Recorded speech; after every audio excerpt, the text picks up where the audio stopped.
supernatural is something that isn't supposed to happen, but it does happen.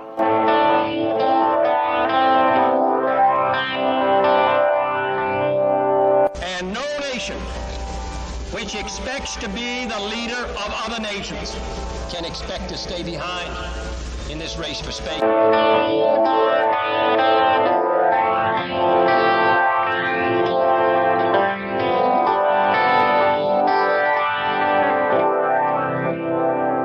What does it take to convince you that the dead do not always rest in peace?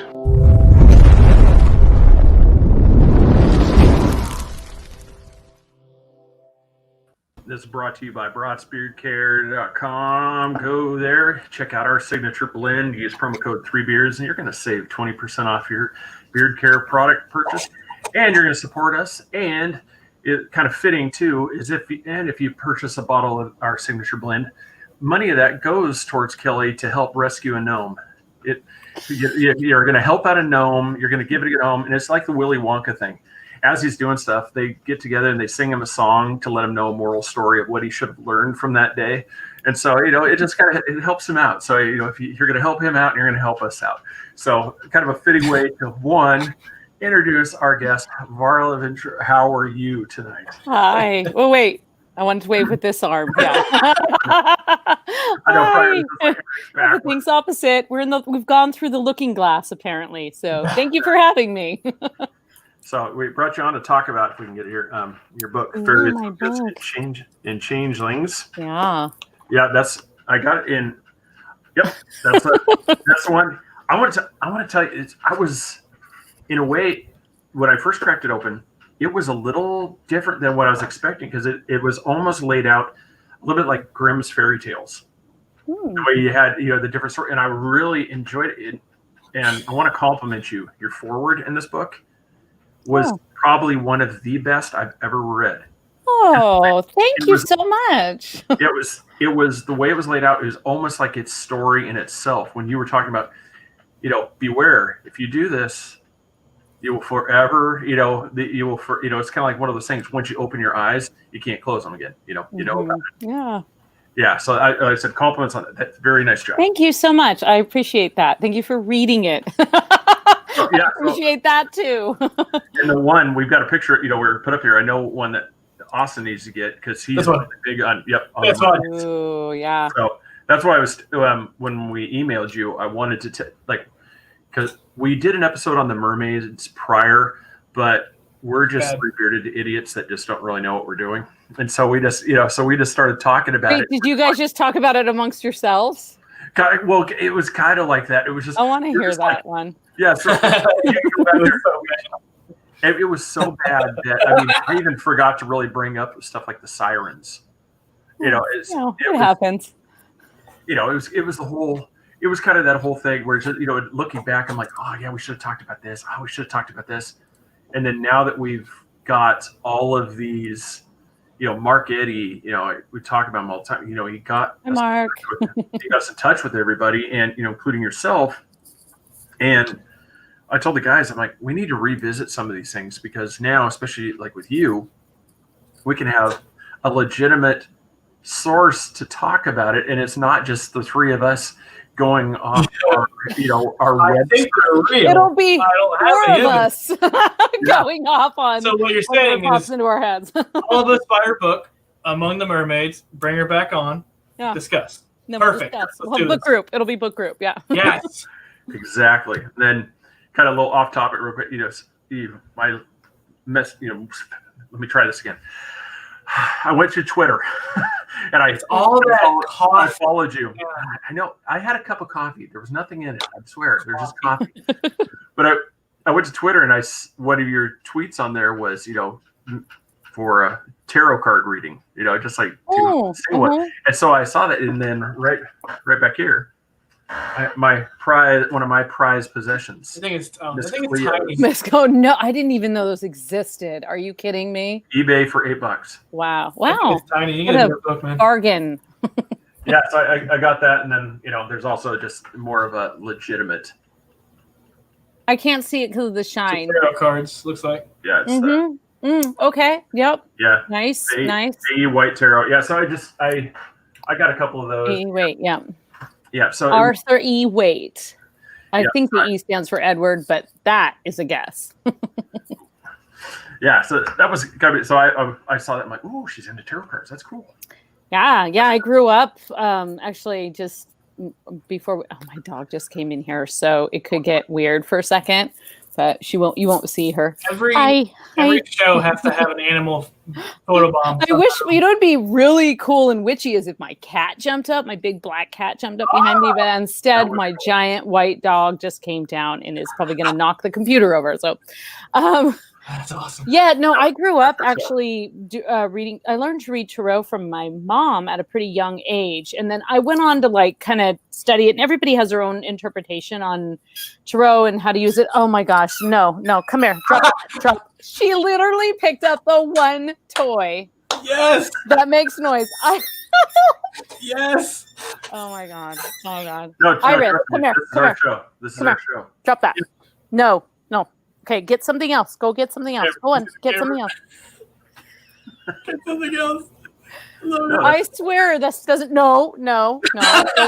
Go on. At least she. This is the beauty that I actually like about our program. Of all the things. Yeah. Well, other people would be freaking out, like, "Oh my God, we got to edit this out." No, I'm like, this is our show. No, this is what life is like now. Go on. Just go. Get out of here, please. Go on. I know she's such a love girl. She just wants to be near me, but. Well, hopefully I can keep her away. That's so funny. It has to be the squeak toy. Iris. Her name is Iris. Go on, Iris. Go on. I probably shouldn't say her name. Yeah. So anyway, what were we talking about? Tarot. Yeah. Whatever. Yeah. So, that's awesome. Yeah. So we were, I brought when Mark was talking about it, he's like, I gotta get, she doesn't, and he mentioned this topic, and I'm like, I've wanted for the longest time to tackle Fae, and the different, so when he showed me this, your book, I ordered it on Amazon, and I got, and I just started reading, and I said, it's the same one where it's just, in the part I like, it just, as you go through it, it's going to be hard to see it here for people, but as you go through it. It has pictures. There's a lot of, there's a lot of pictures of all the ones. And then I also like the way. Seriously, that's important to me. Like, I'm like Alice, it's like, no, speaking of looking glass. This right here. Call outs. It's also, term. Yeah, I like the fact that you take, something from there and it's like a highlight, it's basically just like, well, you do the thing, it's a timestamp. It's like, as you're reading, it's like timestamp, just boom. And then there's a highlight as you're reading. And it's for the ones, as I was going through there, just the combination of the pictures, combination of the story. I mean, there was ones like even the Santa Claus story. Oh yeah. I didn't even realize, some of the back history, of actually how that happened. That was really cool. Yeah. Well, thank you for commenting on that. And actually, I give full credit to the design of it to the people who actually designed it. I mean, I was allowed to weigh in on it, but there was a man, he's passed away now, but his name was Jim Warner, and I worked with him for years. He did several of my book covers, and this was his gift to me. Let's see if I can do it. So he put a little tiny guy on the spine for me, which is not like a lot of books don't have any pictures on the spine, but he put that on there for me. And I didn't know until I actually physically got the book. I had no idea there was going to be a tiny little fairy on the spine of my book. So Jim Warner, rest in peace. I recognize you. But thank you for saying that. And the design is, there was some wonderful designers, Wiser Books, my publisher for most of my books. And they all kind of have a little bit of that similar aesthetic. And to me, that's really important because I'm a reader. This is like one small amount of the many books that, in fact, most of these books are books up here that I use for reference or have worked on. Then I have a whole other section of just like, leisure books, like whatever books I read for pleasure. And I really appreciate when someone, there's nothing wrong with ebooks. I appreciate actually there's a lot of stuff wrong with ebooks, but there's also some good things about ebooks. Yeah. But there's something about the tactile experience of holding a book. And so I like that these books were all designed. They got my aesthetic. They got the understanding how much I love books and how I wanted that to have feelings, to have that feeling when you touch it, that even the cover has kind of a tactile feel. So yeah, thanks for checking it out. It's like it's like I almost want me to preserve stuff. Like if anybody comes and looks at my book, if it's a soft cover, I've read this. There's absolutely no creases. When I read my book, it's usually in that style. I do not want to show you my book now. Because I don't mind a good crease. Look, I'll show you something. Yeah. I did something. This is part of being an author, though. I have a book here. This is my first book, The Book of the Bazaar. And this is my master copy I wrote on the cover with Sharpie. So that I remembered, and I actually this is a marked up copy because I used to read excerpts for somebody's radio show, and I didn't want to repeat myself. And so I had to designate this as the copy. So I have a if I really like a book, sometimes I buy 2 copies, one to read and tatter, and one to if I really feel like I need to keep it. But I honestly I have never seen one of my books in a thrift store or in a used bookstore. And that's actually kind of a goal. Whoa, somebody read this. So, I mean, it kind of sounds like, okay, maybe they discarded it, but I think I've never seen a very, very used. I should ask people. I should go on Twitter and be like, show me your most battered version of one of my books. I would totally respect that. Well, I won't ruin your books. I'm reading a book right now. I took it to the beach and it fell over in the water. Luckily, I saved it, so that's not gonna happen again. I thought he was gonna say the dog ate it, but no. The dog ate my book. Tipped over in the water. I was like, oh my god. So you can always, a mermaid, just really liked it. Good mermaid read. And none of my books have creases. I don't know why. I'll sit there, I'll cradle it in a V shape as I read it. So it's almost like it's like just. Aw, in a V shape, I like that. V is a good letter. I wasn't even thinking about what I did there. Wow, we're all gonna get the. Wait, I meant to do it with this hand. Dang it! We're all gonna get the Among the Mermaids book, and by the time we bring her back on, we all have to show her our books and see how tattered they are. Yeah, you get bonus points for finding it in a thrift store. Are you sure you read that book? I think you're just lying to me. No. I'm gonna show you mine. Counterfeit money, where you just really, really thrash it so it looks really bad, and you're like, yeah, this is real. This is totally real money. Yeah, this has gotten into a reading habit show. No, it's okay. We need to focus here. No. I don't know when I started this. I used dollar bills as my bookmark. Oh. I don't know why. I don't know why, but it started years ago. I think I just had a dollar bill sitting right there, and every now and then. So if you actually come to my house and you want to make a quick, $20-$30, just hit my bookcase. You just go through. I'll start crying because I won't know where I left off because you took my dollar bill. But that's the best place to hide money because no thieves are not very smart, so they'll never check the bookshelf. Not anymore. That's a great point. They're not going to be like, oh, let me thumb through this copy of War and Peace. They're going to be like, where's the safe? Where's the jewels? But now we know where Craig's money is in the books. It's all in the, they got the dollar bill and the Lesser Key of Solomon right there. Your wife's going to be like, ooh, yeah, hide it in the freakiest book. Hide it in the Aleister Crowley's Book of the Law. People are like, ooh, I don't want to touch that. And you're like, yeah, there's $100 in there. $100. I was asking the guys before, maybe you did. Did you ever watch the show Carnival Row? Carnival Row. On Amazon. It's the one with Orlando Bloom. And I don't think so. It's let me see here. I've got the image. I'll bring it up here. I remember this one called Carnival where they talked about the management all the time. No, I didn't watch this one. It's a fake show. Yeah, it's I know they had one season and it deals with the creature fairies, everything exists with humans. It's cool. Yeah, so there's it's a really weird dynamic. So it's just kind of it's almost it's one of those weird way it's laid out. Just it's how if these things existed at the same time with us, and it's just we're going around and there's a drunk fairy just hanging up on a light pole. But that's that's kind of the interesting thing about fairies, and something that I fell in love with fairies as a young kid, as many kids do. I did grow up hearing like the Grimm's fairy tales and actually the Andersen fairy tales, including The Little Mermaid, which is quite brutal, which was part of the inspiration for wanting to write a book about mermaids that wasn't all like, ooh, lovely, like lobster party.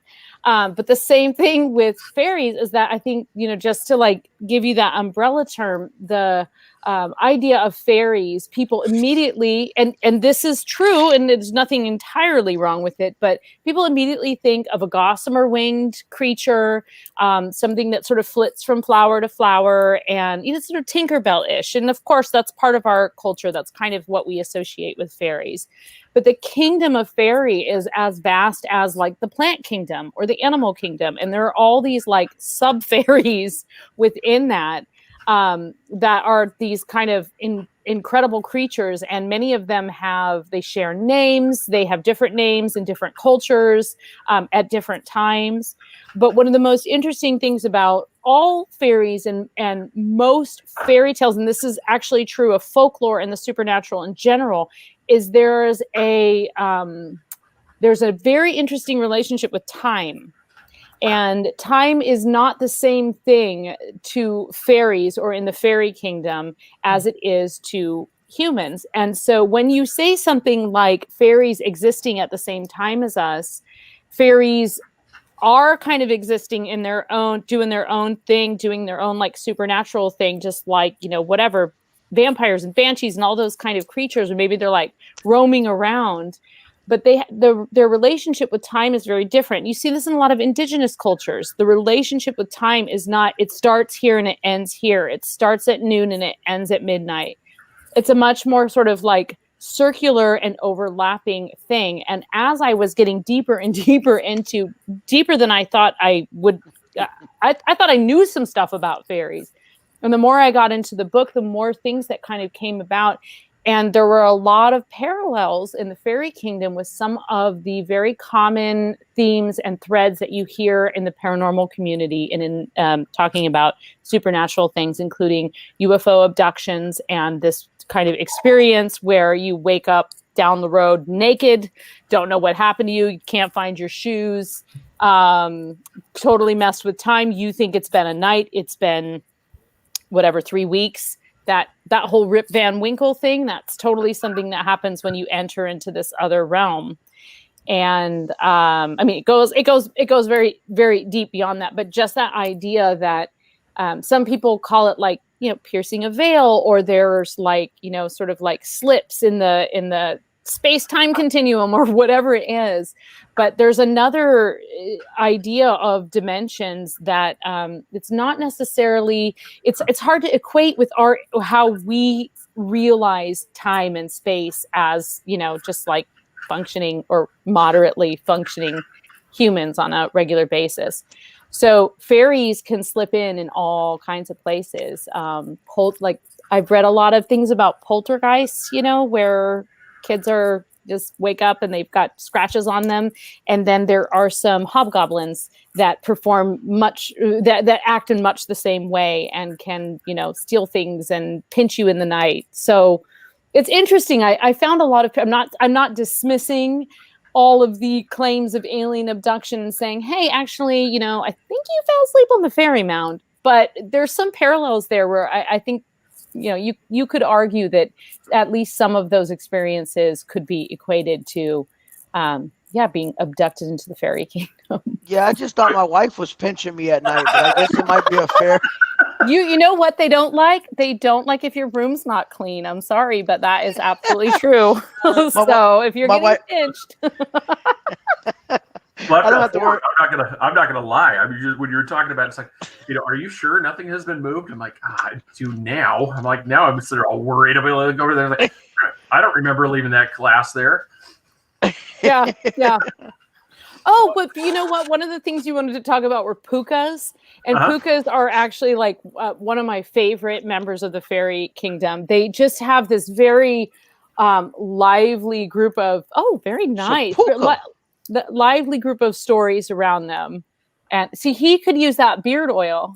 Yes, actually. That'd be very nice in him. See, the problem is, I would see It's that. a very monkey-looking puka. I've never seen that picture before. I just there was some different ones. I'm like, No, it's very cool. It's very well. Pukas are thought to be shapeshifters, so they do appear as different animals. But essentially, a puka is a fairy. Now, some people will refer to all fairies as pukas. Like there are people that I have met in Ireland, and they'll tell me a story, and it'll be about a puka, but it's actually not the kind of puka that I equate with puka. It's kind of a general term for like a fairy or a trickster fairy.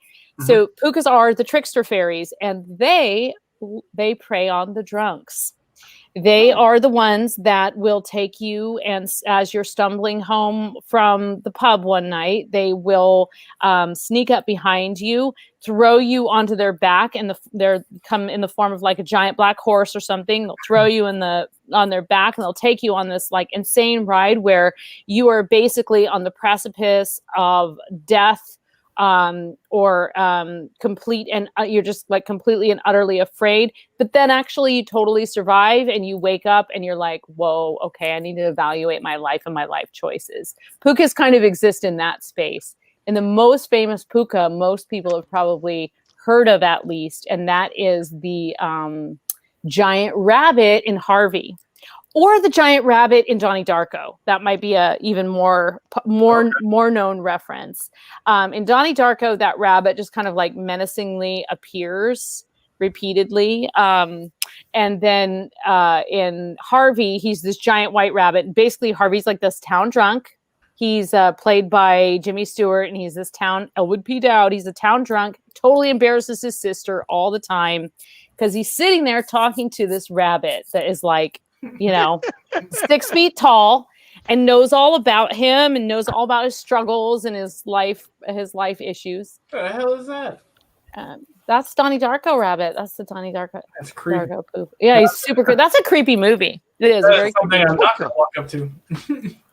No, he's not gonna walk. He's gonna walk up to you when you're drunk, not you walk up to him. Or you might be suddenly full of, bravado and decide to approach him. But I think he's usually behind you, Like we had a question there. It's like, do fairies have an affliction to iron? Like some of the stories. Oh, an affliction to iron. I haven't really found that to be consistently true. There are always, like, in all of those early fairy stories, there's usually like how to keep fairies away. So there's a lot of mention of like iron and iron locks. But usually it just kind of depends on the kind of fairy. So for example, if you were trying to keep a fairy that might I think you should run. That's the thing. You can't outrun it. It just like scoops you up. But then it won't. Pukas aren't necessarily really, really evil, but they do make you reevaluate your life path. And I find that very interesting because I think in a lot of cultures, there's a trickster. Usually it's an animal or some kind of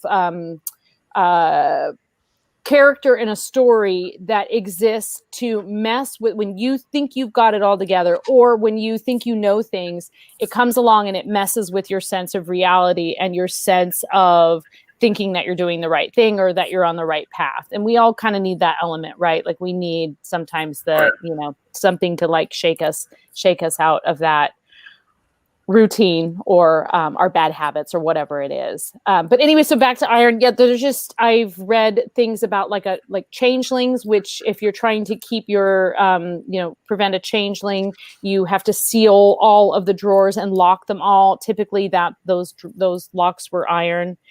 So there's kind of mixed. The jury, I don't think one thing gets rid of any and all fairies. So. Fairies there's so many kinds of fairies. You touched on the changelings. Where through your research, where did that kind of originate from? The fact that you come, it changes. It takes the place of a baby, and the one, it's like I got a quote here. Because I was looking into them, getting ready for this.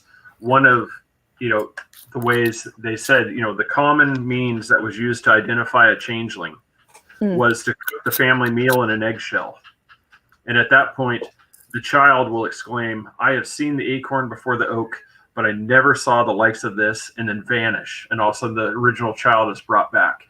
And the first thing that popped in my head is, okay, how small of a meal are you making? That one, it fits in an eggshell, or where are you finding these gigantic eggs? And was there any crazy more that you say that though, because so one of the things, I believe it's a William Butler Yeats story, and it's called it's T. Crofton Croker, who is another wonderful Irish writer who wrote a lot of rewrote a lot of the traditional Irish folk tales. And he writes a thing called The Brewery of Eggshells. And in it, he talks about setting eggshells on the stove to boil. And in everything that I saw, there were mention of eggshells, but it never really explained why specifically eggshells. And in the end, I just kind of concluded that it was a throwaway item that could be boiled to make it look, because in this particular story, The Brewery of Eggshells, you throw these eggshells in the pot, you get them brewing. It smells like food because they have a little bit of a sulfuric leftover. And you essentially, now I was, I'm going to make a disclaimer here. No one here actually condones the following behavior, okay? No one here is saying you should do this. We are simply citing the folkloric record. You brew this up and you basically threaten that you're going to throw this boiling water onto the changeling, which is a child or baby that you think has been switched. And that threat alone is usually enough for the fairies to hightail it out of there and leave the baby in exchange, or you to be able to get your original baby back. So it's very interesting to me that you said that, because I'd never heard of the like what the significance of cooking it down in that eggshell. Only that I think that it's sort of a fictional meal. Like you're essentially you're trying to call their bluff. Like I think you're trying and. Considering that most of these stories come from the British Isles, in particular Ireland, in particular during the, especially the recorded ones were recorded between the 1800s and the early 1900s, which was a time of great poverty. You did not just put so you didn't put good food on the stove to boil. So eggshells would be something that were thrown away. But that whole eggshell thing I have pondered time and time again. Yeah. So that would answer your question, Craig. You said what kind of meal would fit in an eggshell? That means that's probably the only meal they had. I wasn't thinking about just like a bunch of little pieces. I was taking it literally. You're cooking an eggshell. I'm like, what kind of a meal are you cooking in there? Well, yeah, that's a good point. Like Chris, it's like, oh yeah, you can stay here, but you're going to basically like eat water out of an eggshell. That's what you're looking at if you live with us. So so I thought that was kind of interesting. But one of the things that they say about changelings is that changelings, one of the ways you can tell is that they have a voracious appetite, and they frequently will you cannot feed them enough. So wait a minute. We're poor and you want to eat like that? You're a changeling.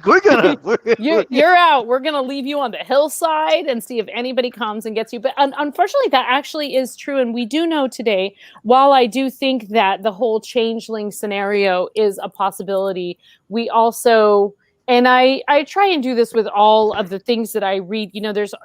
There's folklore, and there's truth, and there's also science.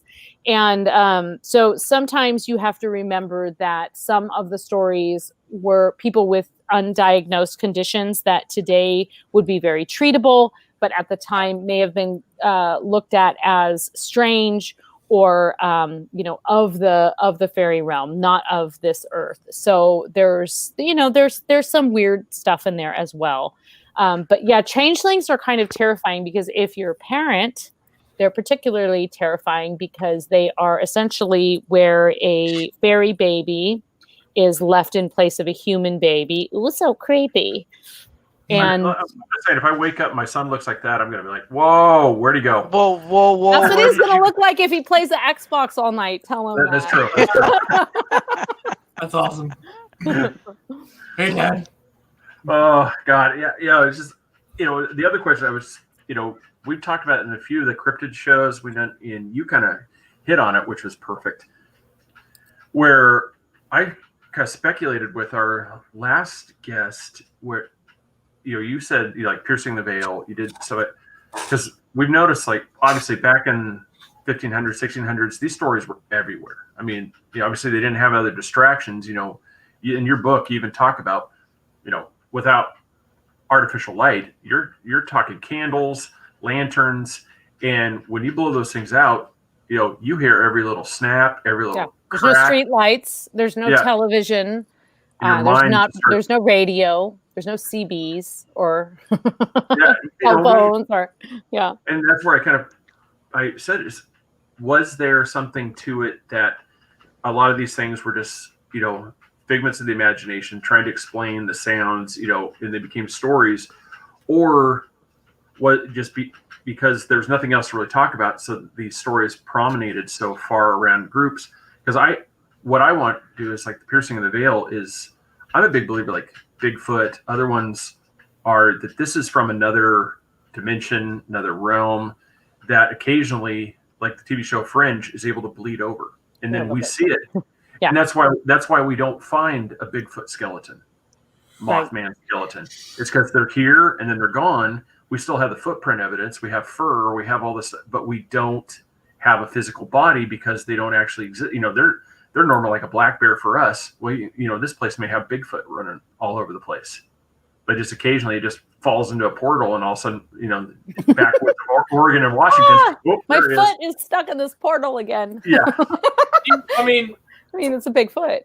Yeah, that's awesome. I don't know. It's like you have to see something in order to describe something. There's no way back in the day, especially like there was no TV, no nothing, that you could just make up this small creature that has wings, it does magic. It's like you have to see it, and then it becomes something. So I think they are real. Everything, all these myths that people think are fake, they have to be real. There's no way it's just made up. I agree with that, but also I think what's interesting is that today we have an amalgamation of many things. For example, let's just take like your classic fairy tale, or like a leprechaun, for example. What we think of as a leprechaun is actually this like kind of negative stereotype that was brought about in the 1800s in the Victorian era with the bowler cap and all of that. And it was, the Irish were looked down upon. And so their traditions were looked down upon in the United States. I'm talking about specifically American history. And so this kind of like stereotypical, like that he always was drinking and always happy-go-lucky, this whole kind of personification of the leprechaun came about into what we think of today as like the Lucky Charms guy, right? But in reality, leprechauns, and this was one creature that really surprised me. Leprechauns have many, many layers, and there's a lot more to them in folklore and in the role in culture. So you have a couple of different things going on. But in addition to that, you do have that, okay, I don't want my kids to go and like fall into the bog and drown. I am going to definitely tell them about this creepy bog lady that's going to reach up and pull them down under. So there's certainly that element of it. And I think like from the anthropological point of view, people would say, scare them close to the campfire, keep them close to home. Like, I think that there's an element of that in folklore that we absolutely have to acknowledge and address. Nonetheless, I think that we spend a lot of time dismissing indigenous beliefs and dismissing original stories. And I think that those original stories are incredibly important for a variety of reasons. One, they do teach us things. So, you read in the Bible, there's some kind of allegory in there to teach you something, right? So these stories also exist.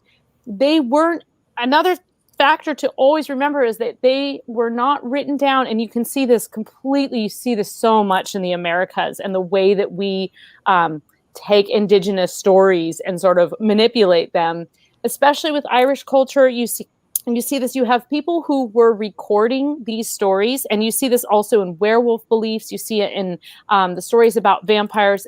Anything you ever heard about witches is probably slightly askewed, because the people who were recording these things were recording them in English, in an era in which there was a very specific mindset, and frequently, and I am not dogging the priests out there, but it was frequently men of the cloth who were educated enough to know how to read and write, and that would go around and interview people.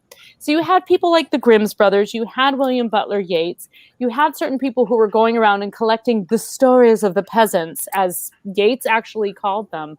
But you also have to remember that anytime a story is retold, it's embellished, it's changed, it's gone to suit the audience. I will argue, however, and this is what I love the most about the supernatural and about fairy and folklore, it ultimately doesn't matter. Because if you are sitting next to me and I am telling you that leprechauns are actually the cobblers of the fairy kingdom, and that you can find them by hearing the tap, tap, tap of their little hammers upon their benches. And if you walk into the forest and you listen, you can hear this. Now, for whatever that was, 10 seconds, you believed you were somewhere else. And unless, you were like texting right during that period of time, and then you literally were somewhere else. But the point is, you suspended your belief in, oh my gosh, COVID. Oh my gosh, our current political climate. Oh my gosh, everything that's going on. And you were believing in this fantastical creature that a lot of people don't believe in. And you know what happens when you believe in things that you can't see? You open your mind. And then suddenly, if that barrier is gone, I would actually argue that fairy tales and folklore are the reason that we are able to shift our brains to be able to come up with outrageous inventions like rocket ships that go to the moon and cures for diseases. Because as soon as you are able to realize that you can think beyond what is right in front of you, you can think beyond what is right in front of you, and you can change your perception. And I think that's probably why I find, so whether you believe that you cut a little door in your tree and a fairy is going to come through it, or you believe that, you want to hear the story, you've shut your brain off long enough to open your mind. And if you don't have an open mind, I think we all know what happens when you don't have an open mind. Isn't it San Francisco that has that little tree with a fairy door? There's a bunch of them there, but I actually found some in my town recently. So that was really exciting. I was like, oh, look, people are putting fairy doors. Yeah. So anyway, okay. So I'm off my fairy tale soapbox now. So no, but it's just, once again, it's like with a book, it's, I know a lot of people, several people that are like, I don't really like to read. I'm like, the cool thing about reading, and it's when I try to explain it to my son, it's not about just looking at the word and just reading the words. It's about crafting. It's basically, I try to explain it to people. Think of like a holodeck. You're walking into the thing. It's completely empty. You crack open the book. It's like choose your own adventure. It's up to you what you draw. I mean, you're reading when you read in your thing and you read Pooka, it's up to you. Do you want to believe it looks like the one from, the scary one? Yeah. Or is it the one that I showed there where it looks kind of like a half monkey, half cat, it's up to you. You can create whatever image you want in your head. It's like Alice in Wonderland. Create your own creatures. You see the leprechaun. If you want it to look like the silly with the green and the gold and, dancing with a pipe, dance, that's up to you. Or you can look at it, just more of like the classic style where I didn't even realize that were the red hats. I know, the whole red cap, and then that starts connecting to Santa Claus, and then you're just like, what? What's happening? Yeah. It's crazy. Yeah, the traditional red cap. So, yeah, it is.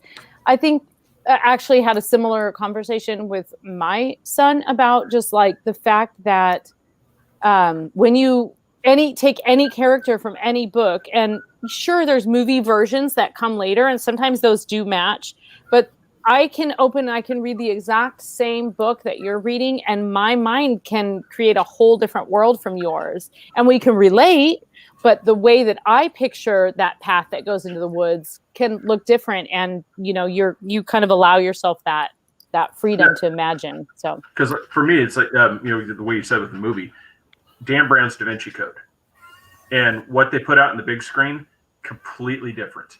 Yeah. Tom Hanks as Robert Lang. That's not how I pictured him. I didn't picture him like that. I go, they changed the characters a little bit, but it's just the way that they did it is just, it's just like every time when you read, you always hear that story. It's like the book was so much better.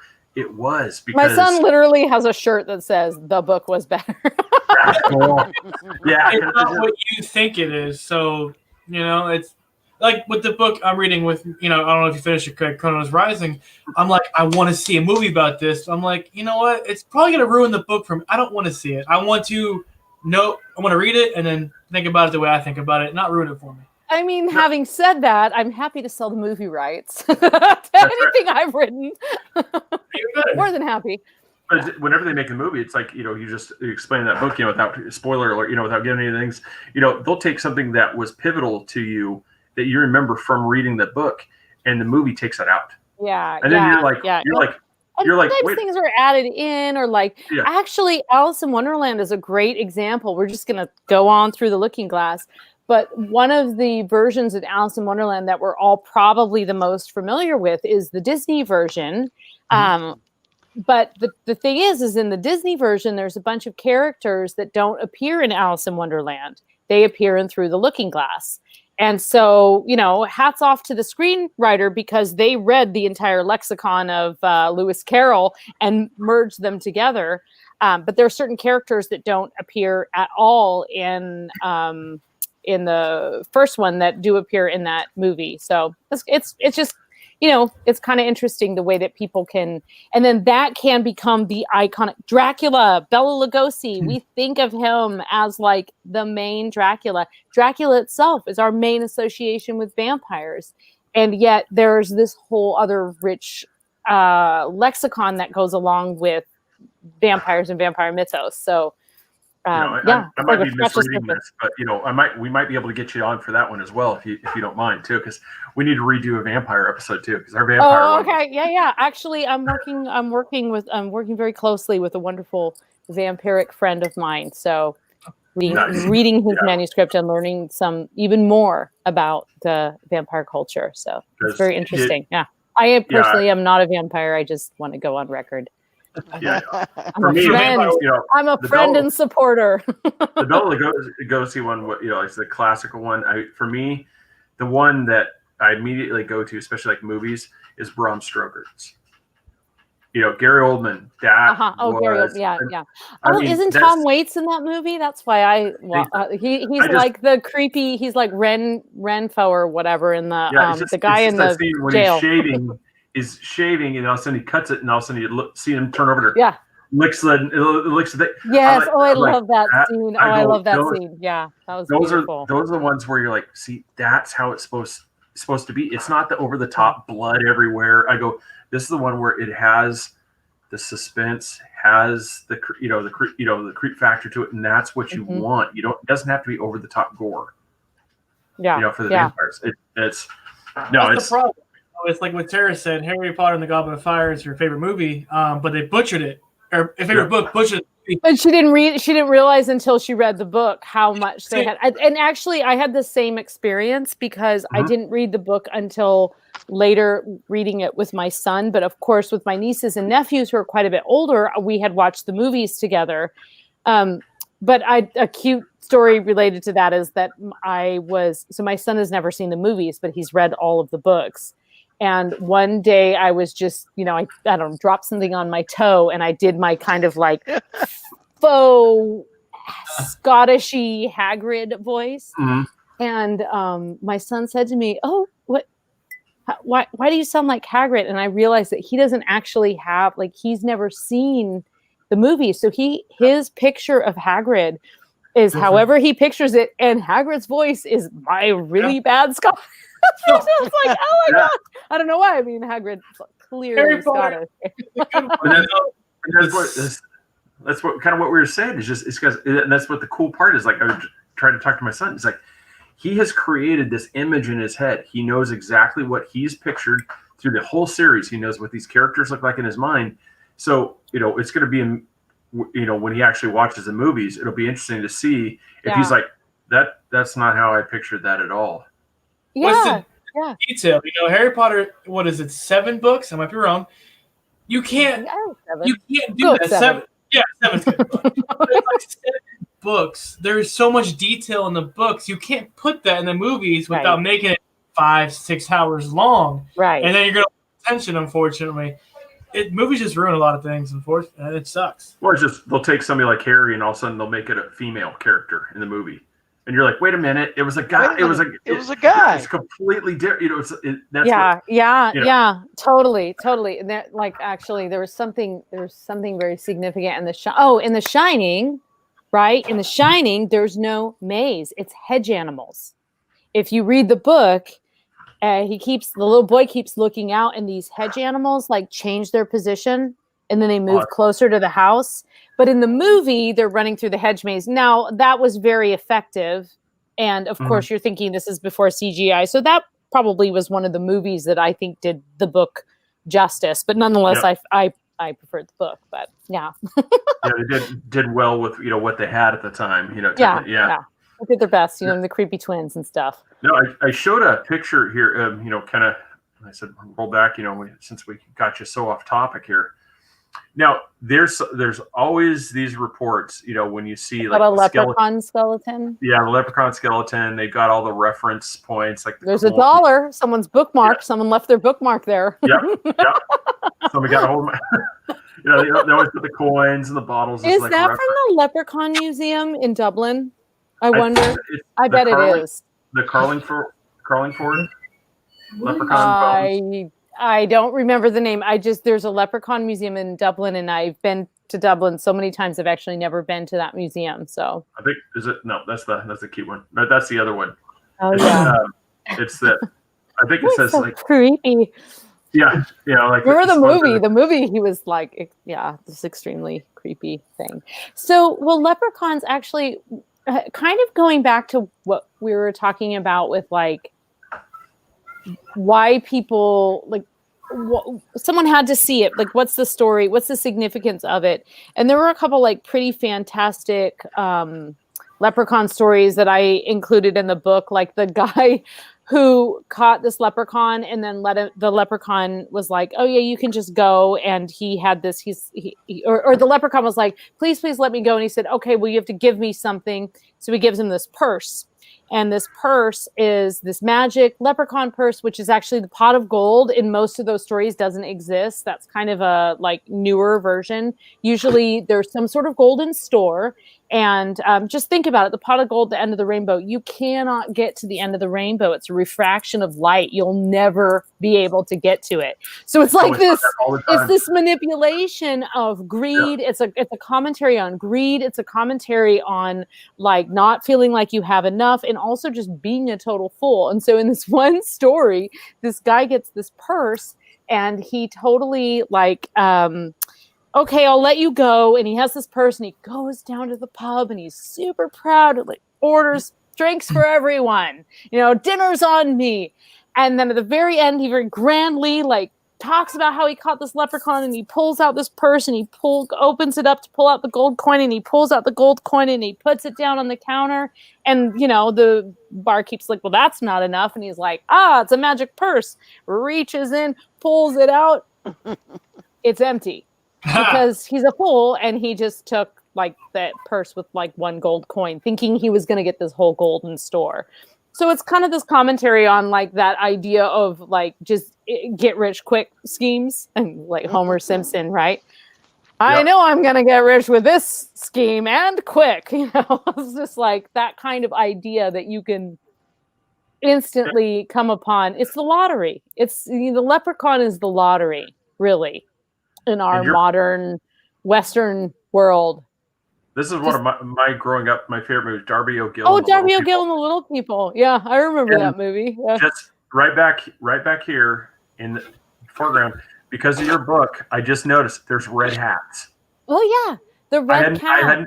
I hadn't even thought about that until just now. Then I noticed I go, that's little red cap. So there's a lot of fairy lore, and that's actually who's on the edge of the book too. He's a little red cap. This guy with Dang this backwardsness. I know. Ah! There we go. The little red cap. I know. There he is. You can see him now. Oh. Yeah. And the red cap was actually leprechauns were traditionally associated with bright red or bright blue. In fact, that they love cloth and they love fabrics, and that little red cap was a way to know that it was a leprechaun. And if you think about it, red in nature is usually an indication to not eat something, like in the forest, right? So birds would probably leave it alone. They don't always go for like that bright red thing because it's often a way of, especially in a dark green forest, it's usually an indication of poison. So they're so yummy, those like little red berries. We just can't help ourselves. It's like, like I said, I love how we just get on tangents. This is exact. So you guys disparage yourself for where you went with mermaids, but yeah, nobody really knows anything about mermaids. Don't let them fool you. Mysterious creatures. Yeah, you got Super Mario Brothers. It's true, they are. Come on. The story behind that is, I was always giving them a hard time about not researching. So we do mermaids, and we're like, so what do you guys know about mermaids? They are mysterious, magical creatures, and at that moment. Yeah, at that moment, I knew that he hadn't even looked at a thing. The only thing he knew about was his Little Mermaid. Actually, those two words you can get out of a lot if you can say mysterious and magical. Mm-hmm. Yeah, because you basically just complimented all of merkind by saying that, right? You're like, what the fuck? I would just, as soon as he just did it, I'm just like, you haven't even looked at a thing. I'm like, we're in trouble. You didn't even Google mermaids, did you? Yeah. Going on the shell bra right now, aren't you? It's like you were saying about the red stuff. It's like Super Mario Brothers. He gets bigger by eating a red mushroom. That's poison, deadly in real life. It's Alice in Wonderland, the mushroom. One side makes you grow larger, one side makes you grow smaller. Yeah. Mm-hmm. Yeah, absolutely.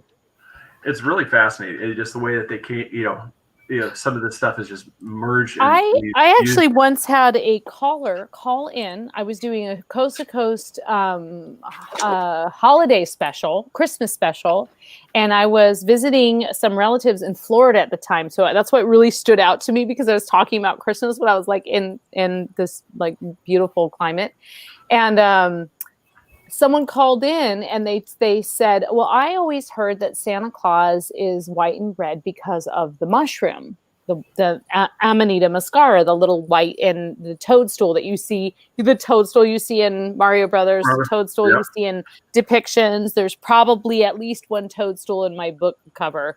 And that's that mushroom that you eat and things really change, which we know it actually has hallucinogenic properties.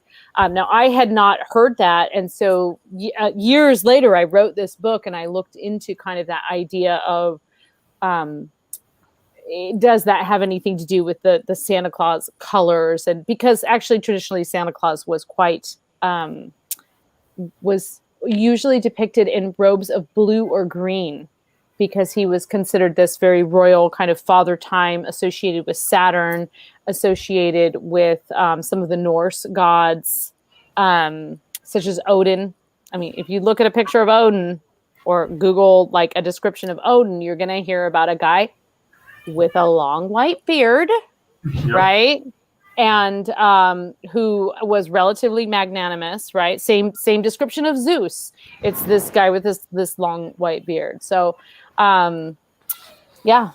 beard guys. We should talk about the Santa stuff like closer to the holidays. That'd be fun. We can talk about the Odin mythos. Yeah, there you go. Boom. Viking Odin action right there. Like, get out the way.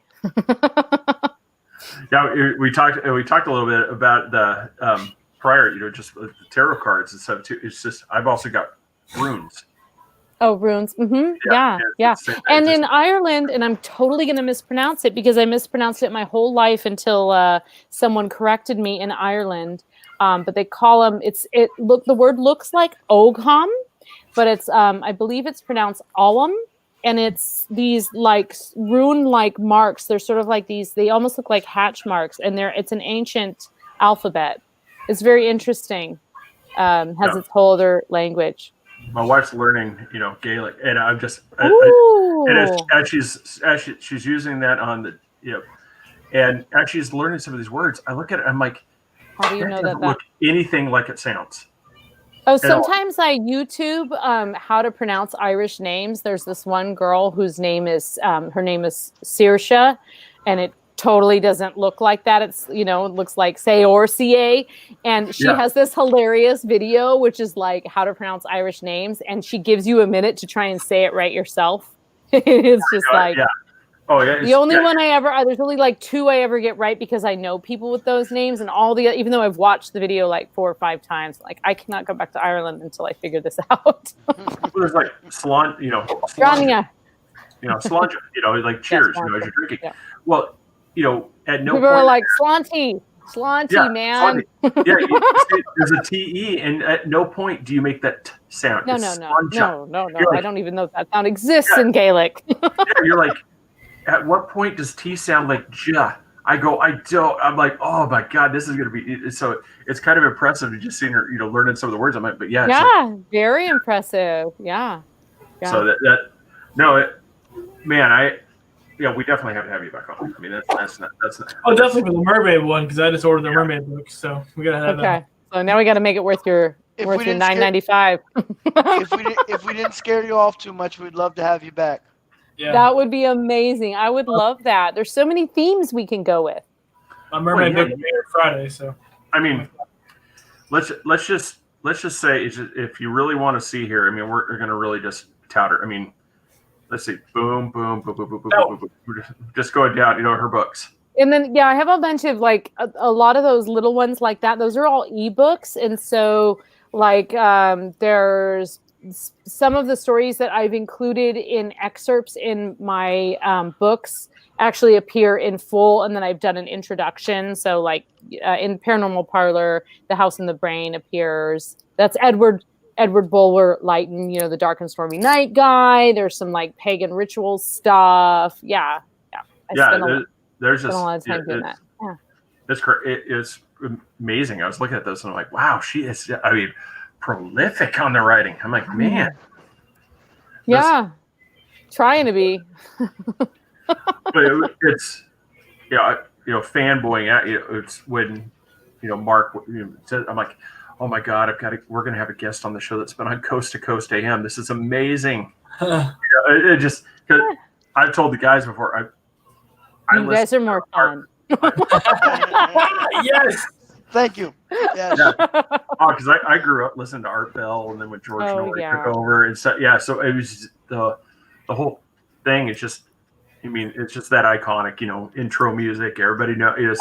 Yeah. Yep, have you ever listened to gosh, now I forget the name of it, but I want to say Midnight in the Desert. Have you listened to that show? It's kind of like a spin-off from like Art Bell had started that show as well. There's a bunch of cool of those night shows.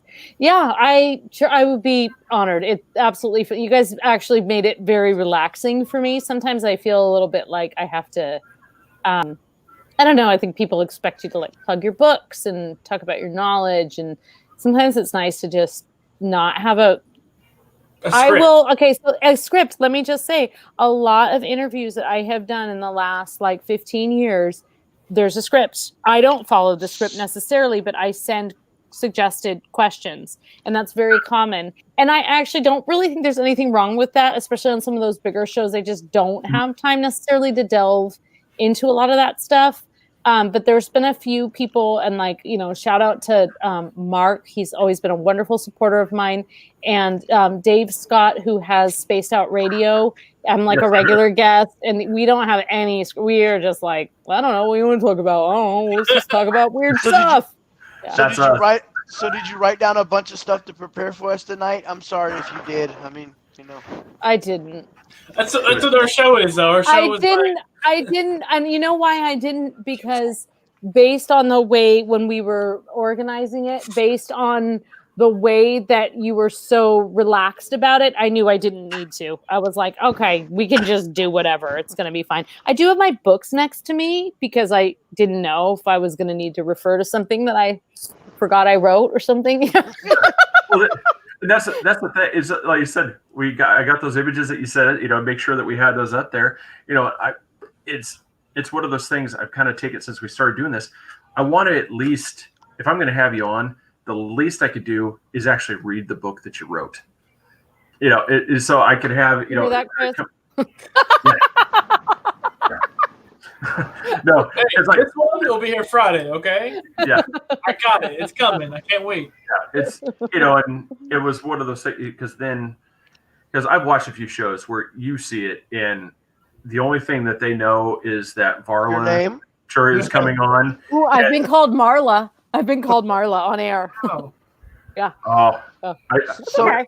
What show did I do that on? I said somebody's name wrong. I mean, You that's also, okay. You It happens. unfortunately called a woman fighter a man. Yes. Yeah. Yeah, Yes. that was funny. So how often do you pull out your tarot cards?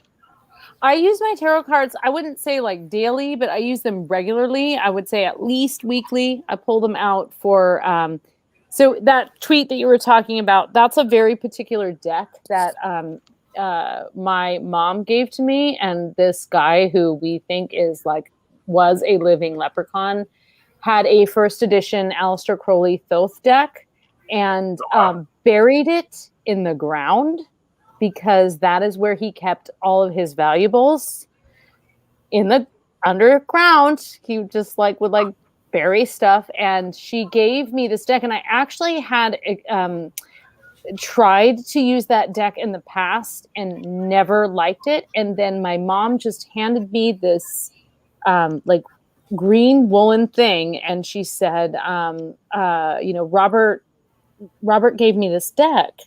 Do you like it? And if she had said it's a Thoth deck, I would have been like, don't even give it to me.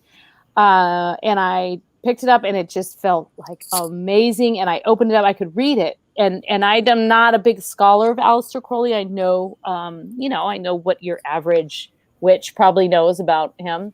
Maybe a little bit more because I've worked with a couple of Crowley authors on their manuscripts and things. So, so that I use that deck, and I also have a couple of other decks that I like to pull through. I'm kind of like a lazy tarotist. Like I will pull a card for clarity. And then sometimes if that's not exactly what I was looking for, I might pull a second card, and I'll be like, well, I'll do a 3-card reading. If I get a card I don't like, I'm like, I'll do a 3-card reading and just kind of, assess things. So I use them regularly. I use them people check their horoscope sometimes, Do you read it in the inverted, or do you just read it as it comes? It depends on how many you pull out. If you pull out one and it's inverted, I'll usually read it inverted. If I pull out 4 and all 4 of them are inverted, I usually read them as straight up because it means I didn't reorganize my deck at the end. Without being offensive, how do you know? No. It's like my sister are going to try to go to Casadega. I don't know if you heard of Casadega before. It's in it's a spiritual camp. How do you know if they're fake or real? And how do you know at the end of it if it was a true reading? Oh, if somebody gives you a reading? Yeah, like when you first walk in, you're like, oh, I'm the best. Well, how do you know you're real? You can just be some Joe Blow reading cards, and then you don't know if it's a true tarot card. Yeah, well, reading cards is really hard. I have tried to read cards for people who are I've read cards for people who are really into it, and that's generally pretty easy because you can just say whatever's on your mind. And I've read cards for people who are more cynical, and that is difficult only because when you're reading, and I'm not a psychic, so it's kind of different, but when you're reading, it's nice to get a little bit of feedback, am I in the ballpark here? Is this making sense? And so when someone's kind of like a brick wall, you're just like, okay, well, I'm just going to say whatever. I have no idea if what I'm saying is accurate. I'm just going to tell you what I see based on the things that appeared here. So I guess the only way you really know, the thing is it's, you won't really, you can go on your gut feeling if you feel like the person knows what they're talking about, but you do have to go into it with an open mind, and especially if you're going to pay someone for it or be part of it. And then the other thing is, I haven't had a ton of readings, but the readings that I've had, where a medium actually does a reading, they don't, they're not immediately true, but in In fact, I had someone predict that I would go to Ireland, and when I came back, I would publish 2 books that were like horror books, but they weren't fiction. And I went to Ireland, and I came back, and I wrote The Book of the Bazaar and Beyond Bazaar, which are sort of like horror people would like them, but they're not actual novels. So, and I didn't even think about it until probably 10 years later. And I was like, wow, Mary's mom's prediction was totally right. Yeah. So, but with tarot cards, I mean, how do you know? Because the person explains what they see to you.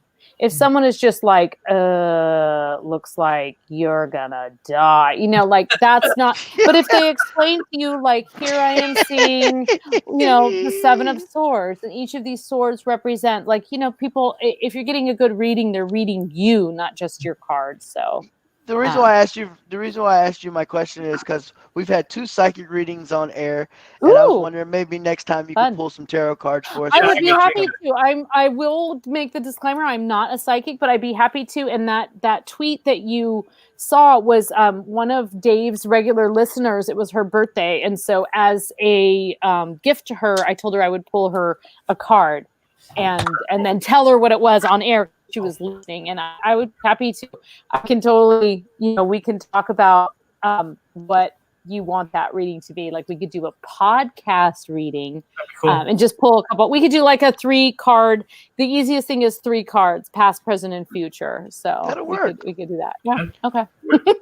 Well, definitely. I mean, we could do that, because next time I'm on, I think we're gonna do like something sort of pre-Halloween paranormal parlor spiritualist seance-y, right? The seances, occult, and otherwise spooky times. We're going to have you on so we could do a reading. Right in Halloween times. So great. All right, it's a date. All right. Okay, we're on. Well, Varla, hey, I'm pretty sure my calendar is open. Thank you so much. I was going to be in Scotland, but alas. Yeah, but alas, in the unknown card that was turned over, she said that she would encounter 3 hairy beasts that would end up taking up her time. 3 nights they came a riding. That's right. Well, thank you again for. Yeah, that I would be like, sign me up. Okay. Yeah. Make sure you tell Iris it's okay to get her squeak toy now. Yeah. Oh, yes. Oh, thank you so much for having me. It was really fun. Yeah, Iris's squeaky toy. Now, of course, now she doesn't want it because now she can have it. That's right. So, well, have a great analogy night. For life. All right. Tell the family thank you for sharing your time with us. We appreciate it. We look forward yours to too. Yes, we look forward to the 21st in October. So that's going to be. Yes, thank you so much for having me. It's nice to meet you all. You're welcome. Nice to meet you too. Right. So just spread the word. We're not harmful at all. We're easy going. Super relaxed, chillaxing with the beards. Yeah. You're total beardos. Yes, I like that. We got it. See, we've been waiting this whole time for somebody to give us it. There we go. If the people that like us are beardos. There we go. Yeah. Join the cult of beardos. We got it. Yeah, beardos. Yep. We had to wait. You can't self-gloss. You can't give it to yourself. You have to wait for somebody. That's a new sticker. The Beardo Club. Totally. I get. Can you? I get one. I get a sticker. We owe you now. Yep. Yeah. There you go. Well, thank you so much. Appreciate 3 beards and a witch. Okay, I'm on. Well, thank you very much. So now, do I just hit the end button, there's a red X? There's a red X in your left-hand corner or your right-hand corner. Oh, I see it. Leave studio. Okay. There I go. All right. Thanks, guys. Bye. All right. This episode was brought to you by Broad's Beard Care, amazing beard oil. If you want to be Beardo oils, there we go. Check that out. Go use promo code 3beards with a capital B. You're going to save 20% off. And check out, we have a signature blend, and also go to Nanny Cakes 407 on Facebook, or give her a call at 407-923-2898. And if you're Central Florida area, you're going to save a significant amount of money on one of those cakes, 15%. Check us out, 3beardspodcast.com, patreon.com/3beardspodcast. If you want to become a beardo, we're going to have to change some wording on that. Yeah, we'll do that. Yeah, we're going to have to do that. check us out on the socials. And, like, favorite us, become one with the Beardos. And we will see you guys next Wednesday. We're gonna have, like I said, we'll keep up this fun time. So, Varla, thank you so much, everybody. Check her out at Amazon. Pick up the books. I said, the Fairies, Pookas, and Changelings book. I've really been enjoying. So, if you're into this topic, you're gonna love that too. So, thanks everybody. Have a great night, and we will talk to you later. Goodbye.